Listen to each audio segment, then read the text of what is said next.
Welcome to শাহাস kitchen. আজকে নিয়ে এসেছি একদম ইউনিক রেসিপি গন্ধভাতালি দিয়ে বোয়াল মাছ।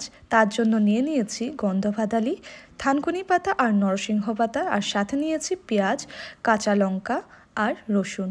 তো ফার্স্টে মিক্সার গ্রাইন্ডারে 3 ধরনের পাতা দিয়ে সামান্য একটু পেঁয়াজ, রসুন আর কাঁচা লঙ্কা দিয়ে পেস্ট বানিয়ে নেব। গন্ধভাতালি, থানকুনি পাতা আর নরসিংহ তিনোটাই পেটের জন্য খুব বেশি ভালো। এইভাবে প্রথমে পেস্টটা বানিয়ে নিয়ে কড়াইতে সামান্য একটু তেল গরম হওয়ার পর পেঁয়াজ কুচি, রসুন কুচি দিয়ে ভালো করে অল্প ভেজে নিয়ে দিয়ে দিতে হবে যে পেস্টটা আগেই বানিয়ে রাখা হয়েছিল, তার সাথে কাঁচা লঙ্কা। তারপর দিতে হবে নুন আর হলুদ গুঁড়ো, আর ওয়েট করব যখন অবধি পুরো বয়েল না আসে এটার মধ্যে। এইভাবে বয়েল আসার পর আগের থেকে ভেজে রাখা বোয়াল মাছগুলো দিয়ে দিতে হবে।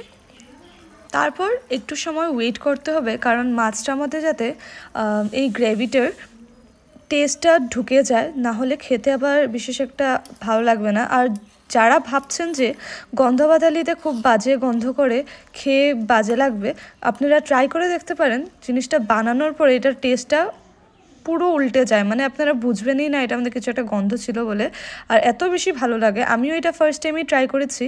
রেসিপিটা বানিয়েছে আমার বৌমা অ্যাসামিজ স্টাইলে, খুব বেশি টেস্টি। আপনাদের খেয়ে কেমন লাগে কমেন্ট সেকশনে নিশ্চয়ই জানাবেন। নমস্কার।